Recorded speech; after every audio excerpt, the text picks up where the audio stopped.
BTR सरकारनि बानजायनायाव ISPL हिर' सन्टोष trophy ख' गेलेनाय बायदि बायदि गेलेनायखौ बानजायनाय नुनो मोन्दों। थिग बेबायदिनो एसियानि गोजामसिन आरो बुहुमनि मादावनो थामथि देरसिन गेलेनाय डुरान्ड काप। बे डुरान्ड कापआ फैगौ 5 आगस्तनिफ्राय बिटिआरनि क'क्राझार साइ स्टेडियामाव जानो थांगासिनो। बे गेलेनायखौ गिबि खेबनि थाखाय बिटिआर हालामनि रायजो राजाफ्रा नुनो मोनसिगोन। बे जोंनि थाखाय इनायनो गोग्गाथाव आरो बाख्नायजाथाव हाबाफारि।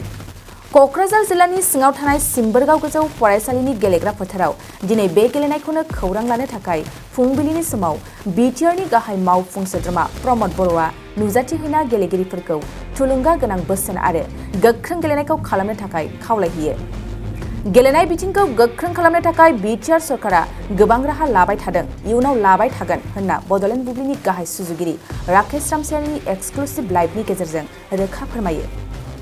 नंगौ आंनि बे समाव क'क्राझारनि बेन्दोङाव थानाय नैबे सिम्बोरगाव हाई सेकेन्डारि फिल्ड बे फिल्डआव आं दंफैयो। नंगौ फैबाय थानाय समाव जे डुरान्ड काप बे डुरान्ड कापआ बिटिआर हालामाव जानो थांगासिनो। नोंथांमोना मिथिगौ जे एसियानि मादावनो बे गोजामसिन मोनसे गेलेनाय जाय गेलेनाया 1889 मायथाइयाव बे जागायदोंमोन आरो बेखौ जोङो लाबोनो हादों। बे जोंनि थाखाय जोबोदनो बाख्नायथाव बे समाव आरो नैबे समावनो बे प्रेक्टिस होनाय हाबाफारि बे हाबाफारियाव बिटिआरनि सिएम मानगोनां प्रमद बर'आ प्रेक्टिस खालामनायखौ सुलाद लाफैदों आरो बे समाव आं बिथांनिफ्राय मोनथिनो नाजागोन जे गेलेनाय बिथिंखौ मा बिथांमोना इयुननि समफोराव थांखि लादों। बे थांखि लानायनि सायाव बिथांनिफ्राय जों मोनथिनो थाखाय आखायाव लागोन। नंगौ बे समाव नैबे सिम्बोरगाव गेलेग्रा हाई सेकेन्डारि फिल्ड बे फिल्डआव बिटिआरनि मानगोनां सिएम प्रमद बर' बिथाङा बे समाव दंफैयो। जिहेतु ISPL बेनिल' सन्टोष ट्रफी आरो नैबे समाव डुरान्ड काप माबोरै मेसेज होयो?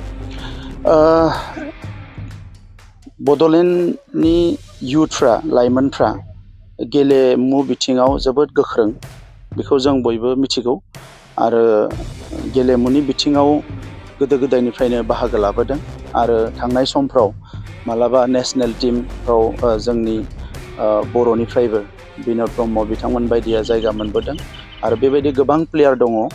फुटबल आरो गुबुन गुबुन जि इभेन्ट्सफोर बेवहाय बाहागो लाबोदों आरो आथिखालनि समाव लास्ट 10 इयार्सखौ 6 बोसोरखौ नायोब्ला आर्चेरि, बोरला गावनाय, बक्सिं, फुटबल आरो गुबुन गुबुन गेमफ्राव मार्शेल आर्ट्स बेफोराव जोंनि लाइमोनफ्रा गोबां मोजां पारफरमेन्स होगासिनो दङ आरो बे बिथिंखौ जों जुदि आरो एसे जोङो अर्गानाइज खालामबावनो हायोब्ला, एसे सापर्ट होनो हायोब्ला आङो मिजिंथियो जोंनि लाइमोनफ्रा इन्टारनेसनेल लेभेलाव खोब थाबैनो बिथांमोना गावनि मुंखौ थिसननो हागोन आरो साक्सेसफुल केरियार दानो हागोन।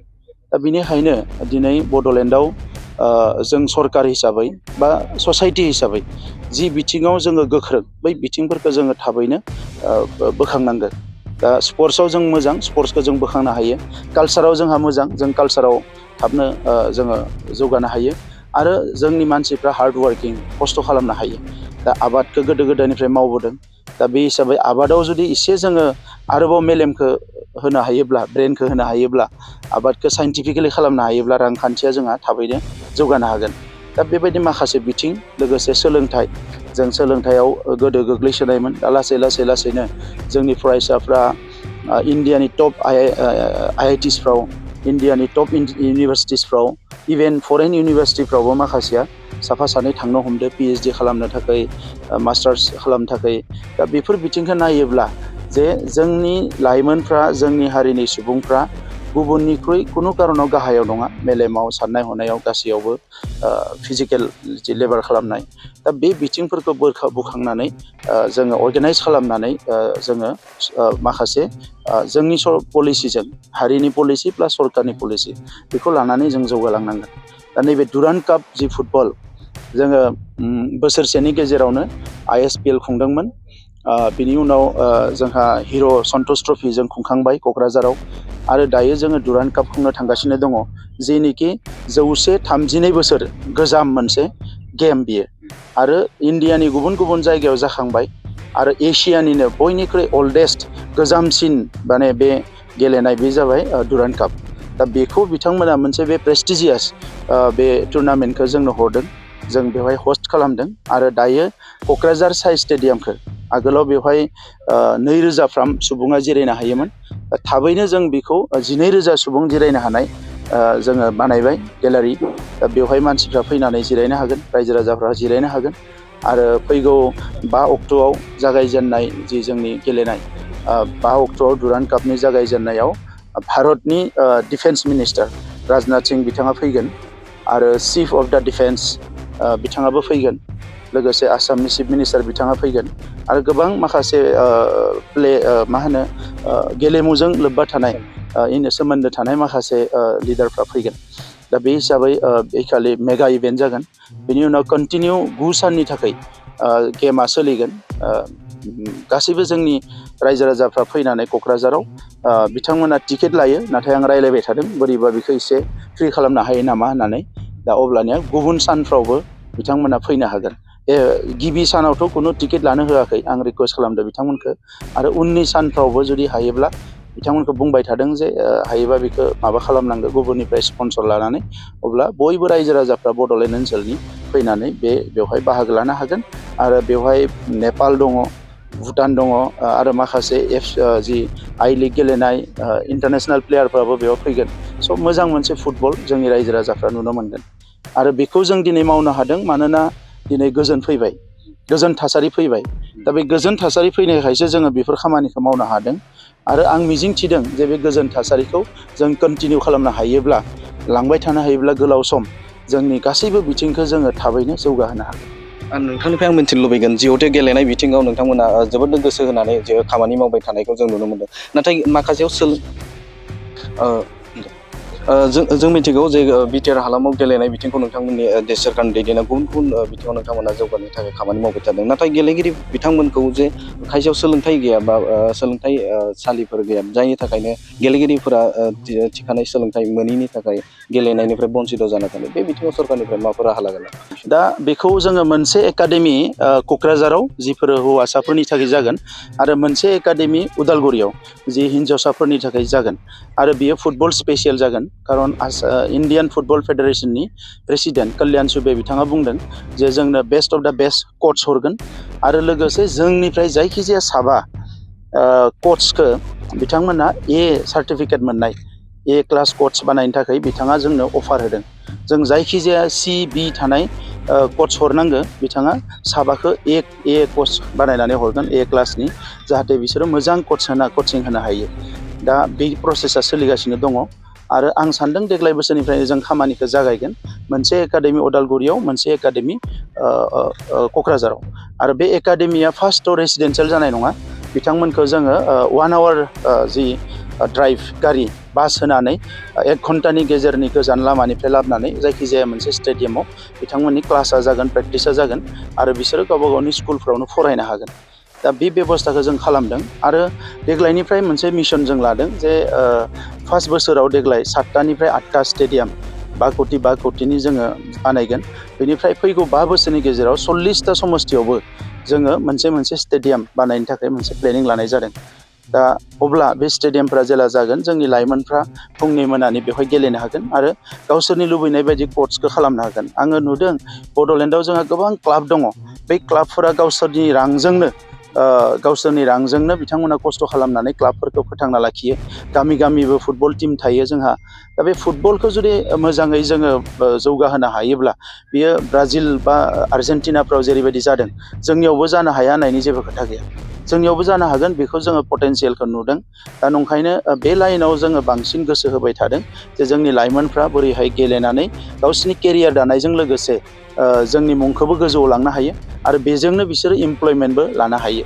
दा बेनिखायनो नैबे बिथिंखौ नोजोर बोनानै जोङो देग्लाय बोसोरनिफ्राय नाजाबाय थादों। आइदार ब्राजिल नङाबा आर्जेन्टिना, बिनि बबेबा मोनसे क्लाबजों टाइ आप खालामनानै जोंनि फरायसाफोरखौ, जाहाथे लाइमोनफोरखौ हजोंहाय जोङो ट्रेनिं होना लाबोनो हायो नामा।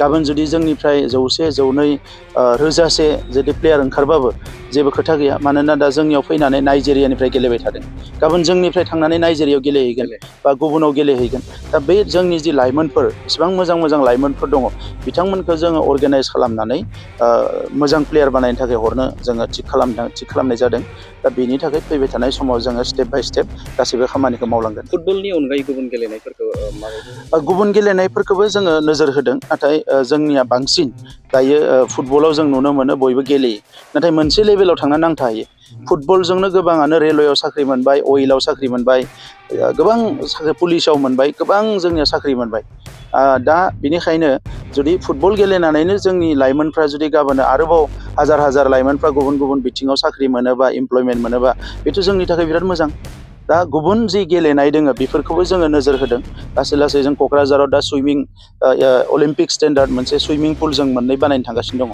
लं टेनिसनि कर्ट बानायनो नागिरदों जोङो क'क्राझाराव जाहाथे बेखौ जों खालामनो हायो नाथाय जोंनि लाइमोनफोरखौ नुयो बांसिन हौवासाफ्रा फुटबलखौ गोसो होयो बे मोनसे आरो मार्शेल आर्टआव एसे जोंनि दङ दा बे गुबुन गुबुन बिथिङाव नायनानै जोङो जोंनि पलिसिखौ जों बानायनो थांगासिनो दङ आरो आसामनि सासे मुंदांखा गेलेमु बिफाननि अफिसार सुभाष बसुमतारी बिथांखौ जोंनि गभर्नमेन्टनि एडभाइजार हिसाबै जों लानाय जाबाय दा बिथांमोन बायदि माखासे एक्सपार्टखौ लानानै लोगोसे जोंहा हेमेन्द्रनाथ ब्रह्म बिथाङाबो गोलाव सम फुटबलाव बिबान लानानै दङ बे गासैखौबो लानानै जों मोनसे स्पर्ट्स पलिसिखौ बानायनानै जों दावगालांनो सानदों नंगौ बिथाङानो बिटिआरनि सिएम मानगोनां प्रमद बर' आरो बिथाङा गेलेनाय बिथिंखौ नोजोर बोनानै नैबे बिटिआर हालामाव जौगाथायनि थाखाय बा गेलेनायखौ गोख्रोंसिन खालामलांनो थाखाय बिथाङा बुंदों आरो नैबे समाव बिथाङा नैबे सोलोंथाइनि बिथिङाव बा गेलेनाय बिथिंखौ जे जौगालांनो थाखाय सोलोंथाइ सालि नैबे अदालगुरि आरो लोगोसेनो नैबे क'क्राझाराव मोनफा मोनफा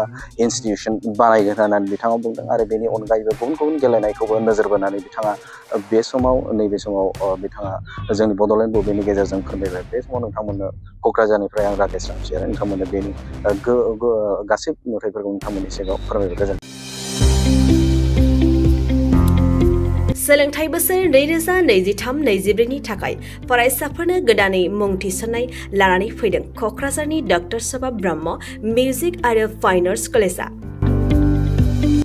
क'क्राझार सहरजों नांजाबनाय हाब्रुबारियाव थानाय बिटिआरनि गंसेल' डक्टर सभा ब्रह्म मिउजिक आरो फाइन आर्ट्स सरकारि कलेजाव दायो फरायसाफोरनि गोदानै मुं थिसननाया अनलाइननि गेजेरजों सोलिगासिनो फरायसाफोरा क'क्राझार मिउजिक एन्ड फाइन आर्ट्स.in वेबसाइटआव थांनानै मुंखौ थिसननो हागोन 12 थाखो उथ्रिसारनाय फरायसाफोरा bachelor of fine arts bachelor of music आयदानि थाखाय मुं थिसननो हागोन बे सरकारि कलेजाव मोजां सोलोंथाइजों लोगोसेयैनो हौवासा हिन्जावसाफोरनि थाखाय आलादा आलादायै हस्टेलनि खाबुबो दं गोसो गोनां फरायसाफोरा क'क्राझारनि डक्टर सभा ब्रह्म मिउजिक आरो फाइन आर्ट्स सरकारि कलेजाव गोदानै मुं थिसननोब्ला नैबे मबाइल नम्बर 9085292451 आरो 93654912557 आव थोंजों सुलाद लानो हागोन